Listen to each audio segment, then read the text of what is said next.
राधे राधे दोस्तों, जय श्री कृष्णा। कैसे हैं आप सब? आई होप आप सभी अच्छे होंगे। मैं भी बहुत अच्छी हूँ।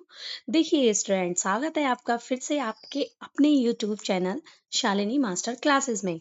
देखिए स्टूडेंट, आज जो मैं ये वीडियो आपके लिए मैंने प्रोवाइड कराई है वो यूपी टेट पेपर 2 हिंदी विषय जो होता है उसके टॉप 30 PYQ, जो कि very very very important questions हैं, जो हर साल पेपर में रिपीट होते हैं। वही क्वेश्चंस की मैं आपके लिए आज वीडियो मैंने उपलब्ध कराई है दोस्तों। चलिए चलते हैं क्वेश्चन नंबर 1 की तरफ। घोंसले में चिड़िया है में कौन सा कारक है? ए अपादान कारक, बी संप्रदान कारक, सी संबंध कारक या डी अधिकरण कारक। देखिए दोस्तों, ये वीडियो बहुत ही कह सकते हैं हम कि रामबाण है। पेपर नजदीक है। जुलाई में पेपर है 3 दिन। तो उसके लिए मेरी वीडियो आप अन्यथा और कोई वीडियो ना देखें, सिर्फ ये वीडियो देखकर ही आपके जो तैयारी आपने की है, जो यूपी टेट सी टेट की जो तैयारी कर रहे हैं बच्चे, उनके लिए मेरी वीडियो रामबाण साबित सिद्ध होने वाली है। एक ही वीडियो से आपका जो अभी तक आपने तैयारी की है, आपकी जो प्रिपरेशन है, उसका रिवीजन आप मेरी वीडियो के थ्रू कर सकते हैं। क्योंकि ये पीवाई मेरी वीडियो में सिर्फ PYQ जो प्रीवियस ईयर्स के जो क्वेश्चंस होते हैं, उनका मैंने एक ये पूरा वीडियो यानी कि फॉर्मेट तैयार किया है। तो आपके लिए बहुत ही हेल्पफुल साबित होने वाली है दोस्तों। चलिए आंसर बताइएगा। क्वेश्चन नंबर 1 ऑप्शन मैंने आपको पढ़ के बता दिए। आप इसका राइट आंसर बताइएगा कमेंट बॉक्स में कमेंट करके। देखिए दोस्तों, इसका राइट आंसर हो जाता है आपका ऑप्शन डी, यानी कि अधिकरण कारक।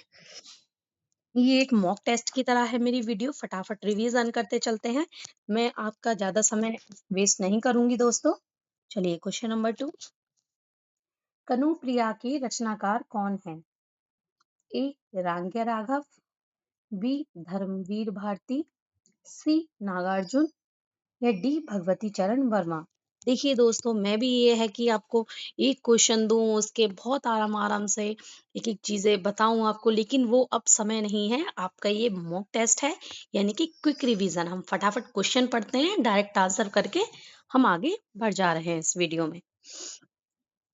बताइए राइट आंसर क्या होगा। क्वेश्चन नंबर 2 है, कमेंट बॉक्स में कमेंट करके बताइएगा। देखिए इसका राइट आंसर होने वाला है आपका ऑप्शन बी, यानी कि धर्मवीर भारती।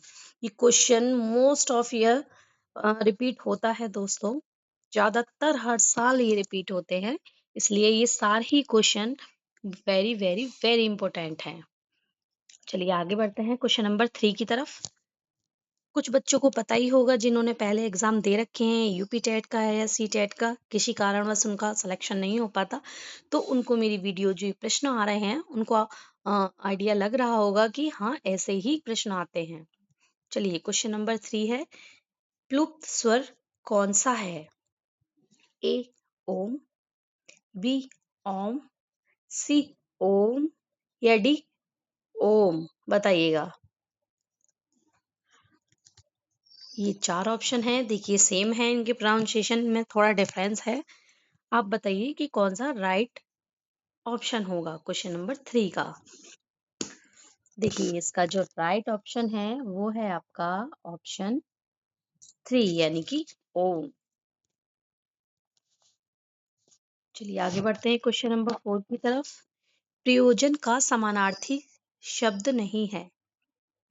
ए लक्ष्य, बी हेतु, सी नियोजन या डी उद्देश्य। राइट आंसर कमेंट बॉक्स में कमेंट करके बताइएगा दोस्तों। क्वेश्चन नंबर 4 है, इसका राइट ऑप्शन कौन सा होगा बताइए। देखिए इसका राइट आंसर होगा आपका क्वेश्चन नंबर 4 का ऑप्शन सी, यानी कि नियोजन। ये पूछ रहा है क्वेश्चन, प्रयोजन का समानार्थी शब्द नहीं है। लक्ष्य भी है, हेतु भी है और उद्देश्य भी है, कौन सा नहीं है? नियोजन नहीं है। दोस्तों देखिए, बहुत से बच्चे हैं जिनका सिलेक्शन रुक जाता है। कुछ बच्चों का इस ये भी कारण होते हैं कि वो उनके नंबर थोड़े कम आते हैं, कुछ क्वेश्चंस उनके गलत हो जाते हैं, वो जल्दबाजी के कारण हो जाते हैं। क्यों? क्योंकि वो क्वेश्चन पेपर ढंग से नहीं पढ़ पाते, ढंग से रीड नहीं करते और फटाफट आंसर देने का प्रयास करते हैं। तो यही गलती एक होती है जिसकी वजह से हमें क्वेश्चन को आते हुए भी हम गलत कराते हैं। इसलिए हमें ध्यान से सबसे पहले एग्जाम हॉल में हमको क्वेश्चन पेपर लेके उसे अच्छे से रीड करना होगा। चलिए आगे बढ़ते हैं दोस्तों क्वेश्चन नंबर 5 की तरफ। ऋजु का विलोम शब्द है। ए सरल, बी त्रिकोण, सी वक्र या डी सीधा। क्वेश्चन नंबर 5 है, राइट आंसर बताइए दोस्तों कौन सा होगा। देखिए इसका राइट आंसर हो जाता है आपका क्वेश्चन नंबर 5 है ऑप्शन सी यानी कि वक्र। चलिए आगे बढ़ते हैं। क्वेश्चन नंबर 6, निम्नलिखित में से किस शब्द की वर्तनी सही है। ए अनुग्रहित, बी अनुग्रहित, सी अनुग्रहित या डी अनुग्रहित। देखिए इनको सिर्फ लिखने में डिफरेंस है, प्रोनाउंसिएशन सेम है। अब बताइए जो शुद्ध लिखा जाता है अनुग्रहित वो कौन सा है। जो 4 ऑप्शन है उनमें से राइट आंसर बताइएगा। क्वेश्चन नंबर है आपका 6। देखिए दोस्तों इसका राइट आंसर होगा आपका ऑप्शन बी यानी कि अनुग्रहित। चलिए आगे बढ़ते हैं। उद्देश्य और विधेय किसके अंग है। ए वाक्य, बी रचना, सी शब्द या डी अर्थ। उद्देश्य और विधेय किसके अंग हैं। क्वेश्चन नंबर 7 है दोस्तों। देखिए इसका राइट आंसर हो जाता है आपका ऑप्शन ए यानी कि वाक्य। चलिए नेक्स्ट क्वेश्चन, क्वेश्चन नंबर 8। एक और अजगरई लखी, एक और मृगराय, विकल बटो ही बीच ही, परे मूर्छा खाए।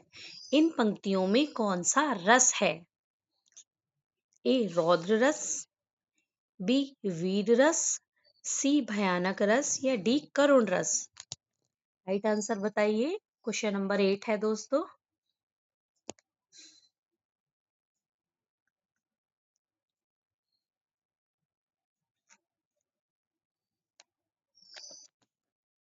क्वेश्चन नंबर 8 इसका राइट आंसर दीजिएगा। बहुत से बच्चों को इसका आंसर पता होगा क्योंकि मोस्ट इम्पोर्टेंट क्वेश्चन है। अब ये आपका ये टेस्ट है यानी कि मैंने आपको ये एक रिवीजन टेस्ट रखा है ये क्वेश्चन आपका। अब आप इस क्वेश्चन का आंसर मुझे कमेंट बॉक्स में लिखकर बताएंगे दोस्तों। जो जो बच्चे वीडियो में मेरी वीडियो देख रहे हैं या देखते हैं, जो मेरे सब्सक्राइबर हैं जिन्होंने मेरे चैनल को सब्सक्राइब कर रखा है, वो बच्चे, वो स्टूडेंट, वो भाई, वो बहन इस क्वेश्चन का आंसर मुझे कमेंट बॉक्स में लिखकर बताएंगे। चलिए मैंने आपके लिए एक रिवीजन टेस्ट दे दिया एक क्वेश्चंस का। चलिए आगे बढ़ते हैं नेक्स्ट क्वेश्चन की तरफ। Question number 9। देखिए स ध्वनि का उच्चारण स्थान क्या है। ए दंत, बी मूर्धा, सी तालु या डी दंत तालु। जो से हम प्रोनाउंसिएशन करते हैं, जो वर्ड है वर्ण है से, उसकी ध्वनि का उच्चारण का स्थान क्या है। ए दंत, बी मूर्धा, सी तालु या डी दंत तालु। क्वेश्चन नंबर 9 है, बताइए इसका राइट आंसर। देखिए क्वेश्चन नंबर 9 का राइट आंसर हो जाता है आपका ऑप्शन ए यानी कि दंत। जब हम से बोलते हैं तो हम जो स्थान होता है से का ध्वनि का वो दंत है। चलिए आगे बढ़ते हैं। क्वेश्चन 10, अत्यंत शब्द में प्रयुक्त उपसर्ग है। ए अत, बी ए, सी अत्य या डी अति। देखिए उपसर्ग का मतलब होता है जो आगे लगा हो, शब्द के जो आगे लगा हो उसको ही उपसर्ग बोल देते हैं। अब जो अत्यंत ये शब्द दिया हुआ है, शब्द में प्रयुक्त उपसर्ग कौन सा है बताइएगा। ऑप्शन आपके सामने है। क्वेश्चन नंबर 10 है। देखिए राइट आंसर हो जाता है आपका ऑप्शन डी। देखिए अत्यंत ऐसे लिखा जाता है, अगर हम इसका संधि विच्छेद करें तो अति धन अंत, अति अंत, ये इसका इसीलिए जो आगे प्रत्यय प्रयुक्त हुआ है वो अति हुआ है, इसलिए हमारा ऑप्शन डी राइट हो जाता है। चलिए आगे बढ़ते हैं। क्वेश्चन नंबर 11, उपत्यका का अर्थ है। ए सूरज जिस पर्वत के पीछे से निकलता है। बी प्राणियों के पेट का एक अंग। सी पर्वत का शिखर या डी पर्वत के पास की भूमि। राइट आंसर बताइएगा। क्वेश्चन नंबर 11 है दोस्तों। देखिए इसका राइट आंसर होगा आपका ऑप्शन डी, यानी कि पर्वत के पास की भूमि को ही उपत्यका कहा जाता है। चलिए क्वेश्चन नंबर 12। अंग का उच्चारण स्थान है। ए नासिका, बी कंठोस्थ, सी मूर्धन्य या डी कंठ तालव्य। बताइए दोस्तों। क्वेश्चन नंबर 12 है। अंग खाली जो बोलते हैं, डय जो लिखा हुआ है, इसका उच्चारण स्थान होता है। 4 ऑप्शन आपके सामने हैं, राइट आंसर दीजिए कमेंट बॉक्स में। देखिए क्वेश्चन नंबर 12 का राइट आंसर है आपका ए नासिक है। खाली बोलते हैं तो न यानी कि नासिक है, नाक के द्वारा इसका उच्चारण हो रहा है। चलिए क्वेश्चन नंबर 13। 4 गज मलमल में कौन सा विशेषण है। ए संख्यावाचक, बी गुणवाचक, सी परिमाण बोधक या डी सर्वनामिक। देखिए बहुत ही इजी क्वेश्चन है दोस्तों। आई होप आप सभी जो भी बच्चे हैं वो अच्छे से और सही जवाब देंगे। Question number 13। देखिए इसका राइट आंसर हो जाता है आपका ऑप्शन सी परिमाण। परिमाण बोधक जो विशेषण होता है उसका, देखिए इसमें गिनती आ गई 4 गज, तो 4 इसमें गिनती आ गई, इसको गिना जा सकता है, ये परिमाणवाचक हो गया।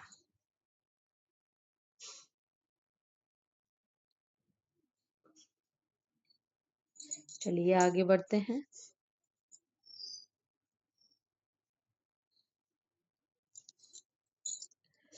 चौराहा शब्द में समास है। क्वेश्चन 14। चौराहा शब्द में समास है। ए कर्मधारय, बी द्वंद्व, सी द्विगु या डी अवयवी भाव। Question number 14।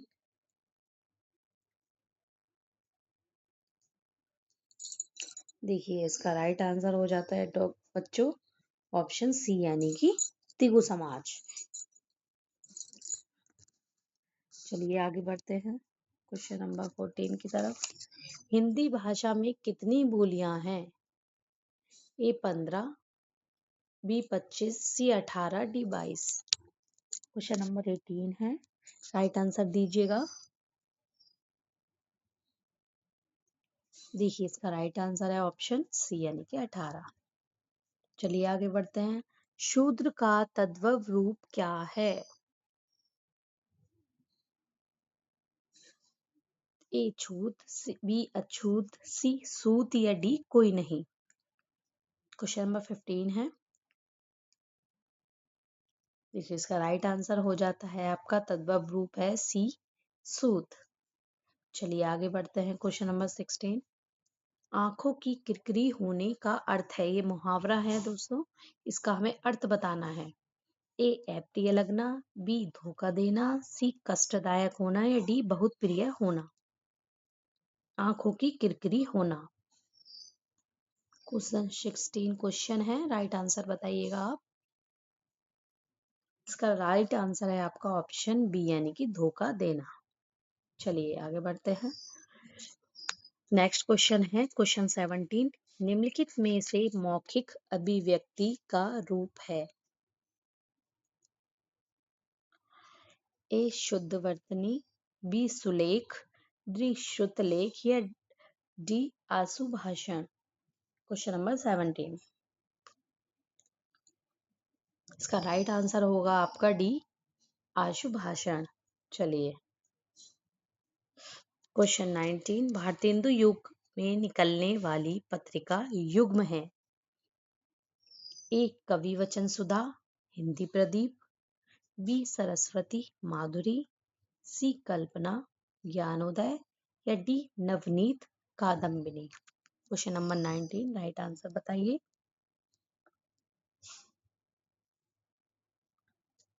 देखिए 19 का जो सही ऑप्शन है वो होगा आपका ऑप्शन ए, यानी कि कवि वचन सुधा, जो हिंदी प्रदीप है। चलिए आगे बढ़ते हैं। क्वेश्चन 20, तद्भव पत्रिका के संपादक का नाम है।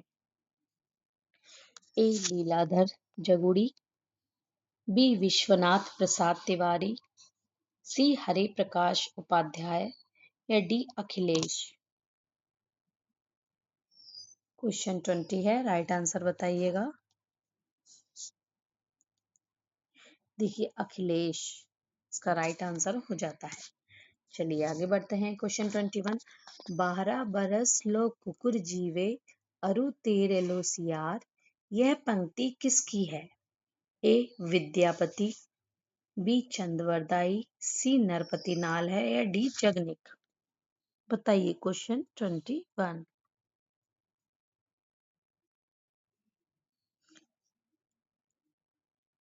इसका राइट आंसर हो जाता है दोस्तों डी जगनिक। चलिए आगे बढ़ते हैं। क्वेश्चन 22, निम्नलिखित में से कौन सा रासो आलय खंड के नाम से प्रसिद्ध है। A Prithviraj Raso, B Khuman Raso, C Parmal Raso या D Bisal Dev Raso. Question number 22, right answer है इसका ऑप्शन सी, यानी कि परमाल रासो। चलिए आगे बढ़ते हैं। क्वेश्चन 23, निम्नलिखित में से किस शब्द की वर्तनी सही है। ए सन्निधि, बी सन्निधि, सी सनिधि या डी सनिधि। राइट आंसर बताइए कि सही वर्तनी कौन सी है। क्वेश्चन 23 है। देखिए इसका राइट आंसर होगा ऑप्शन बी, यानी कि सन्निधि। चलिए आगे बढ़ते हैं। क्वेश्चन नंबर 24, विचारात, एक मिनट, देखिए विचारात्मक अथवा विचाराधीन का अंग्रेजी रूप क्या होगा।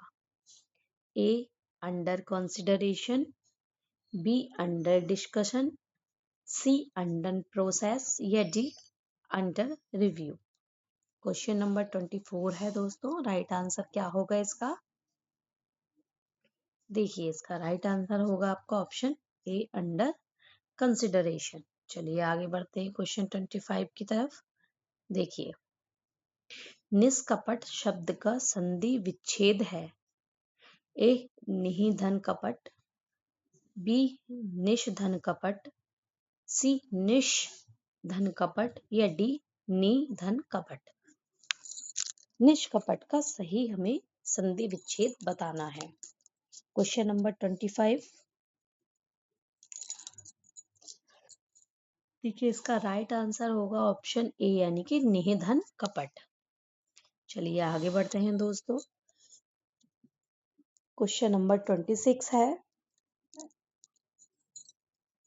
सूर सागर, देखिए ये हर साल रिपीट होता है। सूर सागर किसकी रचना है। ए अवधि, नहीं नहीं, सूर सागर किस भाषा की रचना है। A Awadhi, B Bundeli, C Braj and D Chhattisgarhi. बहुत से बच्चों को ये क्वेश्चन पता होगा क्योंकि ज्यादातर पूछा ही जाता है हर साल। क्वेश्चन नंबर 26 है, राइट आंसर होगा इसका सी ब्रज। देखिए वेरी इंपॉर्टेंट क्वेश्चन फिर से। क्वेश्चन नंबर 27, वीरों का कैसा हो बसंत कविता किसने लिखी। ए सुमित्रा कुमारी चौहान, बी सुभद्रा कुमारी चौहान, सी माखनलाल चतुर्वेदी या D Ramdhari Singh Dinkar. Question number 27, right answer बताइए। ये बहुत इंपॉर्टेंट क्वेश्चन है। देखिए इसका राइट आंसर होगा ऑप्शन बी, यानी कि सुभद्रा कुमारी चौहान। चलिए आगे बढ़ते हैं दोस्तों। क्वेश्चन नंबर 28, क्षेत्रीय में कौन सा विशेषण है। ए गुणवाचक, बी संख्यावाचक, डी परिमाण बोधक या डी सार्वनिक। क्वेश्चन नंबर 28 है। राइट आंसर क्या होगा दोस्तों इसका? इसका राइट आंसर होगा आपका ऑप्शन ए, गुणवाचक। चलिए आगे बढ़ते हैं। क्वेश्चन नंबर 29, चौराहा का विलोम। देखिए दोस्तों, चौराहा का विलोम या विपरीतार्थक शब्द क्या हो सकता है? यदि रास्ता बंद हो या मुख्य रास्ता। विलोम शब्द पूछा है या विपरीतार्थक शब्द पूछा है। चौराहा, ए गली, बी तिराहा, सी इकराहा या डी राजमार्ग। बताइए दोस्तों। क्वेश्चन नंबर 29 है। इसका राइट ऑप्शन आपका होगा ऑप्शन सी, यानी कि एक राह। चलिए आगे बढ़ते हैं। इस वीडियो का लास्ट क्वेश्चन है और वेरी वेरी इंपॉर्टेंट क्वेश्चन है। चलिए देखते हैं क्वेश्चन नंबर 30। श वर्ण किसके संयोग से बना है? ए का धन शा, बी का धन चा, सी चा धन छा, डी शा धन रा। चार ऑप्शन आपके सामने हैं दोस्तों। क्वेश्चन नंबर है 30। इसका राइट आंसर क्या होगा? कमेंट बॉक्स में बताइए जल्दी।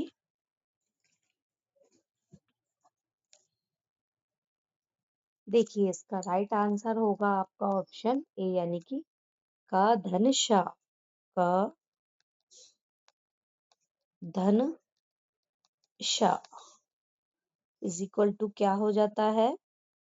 श। कैसी लगी दोस्तों आपको मेरी वीडियो? इसमें जो मैंने वीडियो आपके लिए आज ये प्रोवाइड कराई है, यूपी टेट पेपर 2 है, सब्जेक्ट है हिंदी। उसमें प्रीवियस ईयर के टॉप 30 चुन चुन के मैंने क्वेश्चंस लेकर आज मैंने ये एक पूरा सेट तैयार किया है दोस्तों। आई होप आपको पसंद आया होगा। अगर आपको ये मेरी वीडियो पसंद आई है तो आप मेरे वीडियो को लाइक करें, चैनल को सब्सक्राइब करें और शेयर करें। एक चीज और कहना चाहूंगी स्टूडेंट, आप कमेंट करके मुझे बताइए कि आपको मेरी वीडियो कैसी लगी, या आपको कहीं कोई डाउट है तो आप मुझको कमेंट करके बताइएगा। अगर आपको सी टेट या UP TET, PGT, TGT, specially जो टीचिंग एग्जाम होते हैं, उनके उनके किसी सब्जेक्ट के ऊपर या आपको कोई किसी टॉपिक के ऊपर आपको मैं एक वीडियो चाहिए तो आप मुझे कमेंट बॉक्स में कमेंट करके बता सकते हैं। फिर मैं उसी के अनुसार आपके लिए वही चीज प्रोवाइड कराने की पूरी पूरी कोशिश करूंगी दोस्तों। आई होप मेरी वीडियो आपको पसंद आई है। जो मैंने मेहनत करके ये आपके लिए चुन चुन के सेलेक्ट कर करके क्वेश्चंस जो प्रीवियस ईयर्स में आते हैं वो सेलेक्ट कर करके मैंने आपके लिए ये एक वीडियो तैयार की है दोस्तों। आई होप आपको पसंद आई होगी। अगर आपको मेरी वीडियो पसंद आई है तो मैं फिर से वही कहना चाहूंगी, आप मेरी वीडियो को लाइक करें और कमेंट जरूर करें, क्योंकि जब तक आप मुझे कमेंट करके बताएंगे नहीं कि आपको मेरी वीडियो कैसी लगी, आपको और किस विषय पे वीडियो चाहिए, कोई ट्रिक वाइज कोई टॉपिक सॉल्व कराना है वो चाहिए, तभी तो मुझे पता लगेगा दोस्तों। चलिए मैं आपको आपकी तैयारी के लिए, आपके एग्जाम के लिए बहुत सारी शुभकामनाएं देती हूँ। आप ऐसे ही अपनी तैयारी जो है वो जारी रखें, अपने एम पर फोकस करें दोस्तों। अगर आपको और वीडियो किसी भी टॉपिक पे कोई वीडियो चाहिए तो आप मुझे कमेंट करके बता सकते हैं दोस्तों। और स्पेशली थैंक यू।